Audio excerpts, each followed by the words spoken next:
बच्चों, आज मैं आप सबके लिए प्री फाइनल एग्ज़ाम के लिए 2026 क्लास 10 के लिए मैंने 3 डिस्ट्रिक्ट डिब्रूगढ़, गोलाघाट, तिनसुकिया इन जगहों का पेपर से मैंने कुछ प्रश्न आप सबको मैं देने जा रहा हूँ।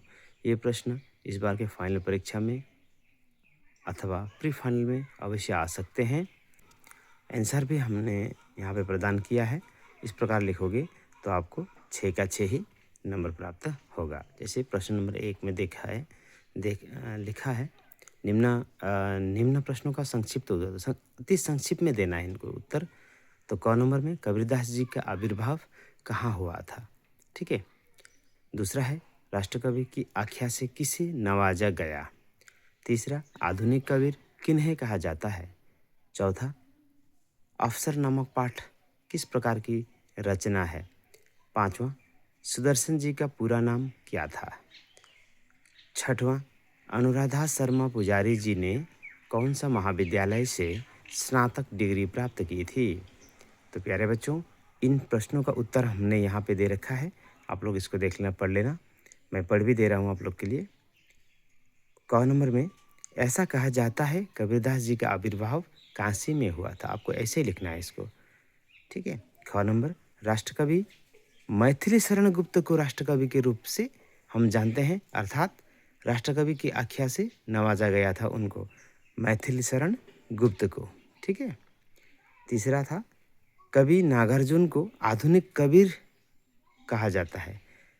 आधुनिक कबीर के रूप में हम किन्हें जानते हैं, नागार्जुन को जानते हैं, कवि नागार्जुन को, ठीक है। और चौथा है अफसर नामक पाठ एक व्यंग्य रचना है, एक व्यंग्य प्रकार का रचना है, ठीक है, अफसर नामक पाठ। पांचवा था पंडित बद्रीनाथ भट्ट था, अर्थात सुदर्शन जी का पूरा नाम क्या था। इसका उत्तर है पंडित बद्रीनाथ भट्ट। फिर छठवां आ गया जोरहाट के देवीराम बरुआ महाविद्यालय से, अर्थात अनुराधा शर्मा पुजारी जी ने कौन सा महाविद्यालय से स्नातक डिग्री प्राप्त की थी। तो वो कॉलेज का नाम यानी वो डिग्री महाविद्यालय का नाम है जोरहाट के देवीराम बरुआ महाविद्यालय से, ठीक है बच्चों। इनको पढ़ के जाना है आपको। बच्चों, अभी मैं आप सबके लिए 2 मार्क वाले प्रश्नों को उत्तर सहित लेकर आया हूँ, ठीक है। तो पहला है कबीरदास के अनुसार सच्चा खोजी ईश्वर को कैसे पा लेता है।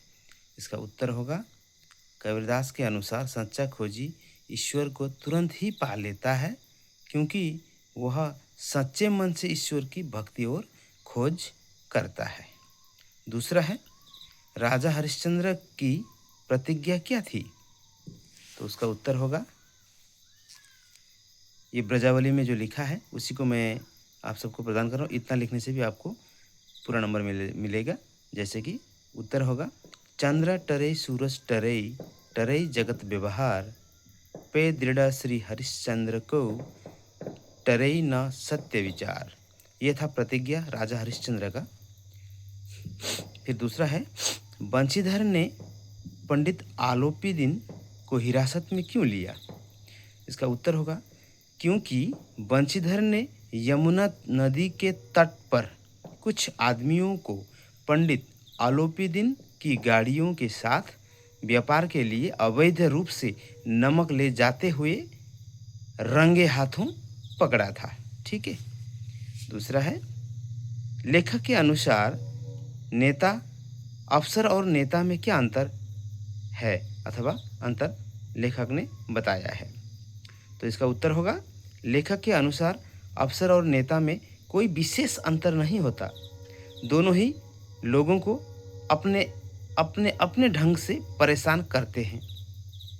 नेता अपने सार्वजनिक भाषण में एक साथ हजारों लाखों को डांटता है, जबकि अफसर अपने चेंबर में हर कर्मचारी को बारी बारी से बुलाकर डांटता है, ठीक है। तो ये था प्रश्न। और भी जैसे वैद्य जी की कौन सी बात सुनकर लाजवंती का दिल बैठ गया था। तो इसका उत्तर होगा वैद्य जी ने जब यह कहा कि बुखार सख्त है और हानिकारक भी हो सकता है, मेरी राय मानो तो हेम के पिता को बुलवा लो। यह बात सुनकर लाजवंती का दिल बैठ गया। ठीक है बच्चों, अंतिम का प्रश्न है, ग्राम बधुओं ने सीता से क्या पूछा था? इसका उत्तर होगा, ग्राम बधुओं ने सीता से पूछा था कि जिनके सिर पर जटाएं हैं, छाती चौड़ी और भुजाएं लंबी हैं, आंखें लाल और भौहें तिरछी है, जो धनुष बाण और तरकस के साथ वन मार्ग में अत्यंत सुंदर दिख रहें, जो आदर के साथ बार बार तुम्हारी ओर देखकर हमारा मन मोह रहे हैं, वे सांवले से राजकुमार आपके कौन लगते हैं? तो बच्चों, ये था 2 मार्क वाला प्रश्न। यानी इन्हीं प्रश्नों में से कोई ना कोई प्रश्न ज़्यादातर आ ही जाएगा आप लोग। ठीक है।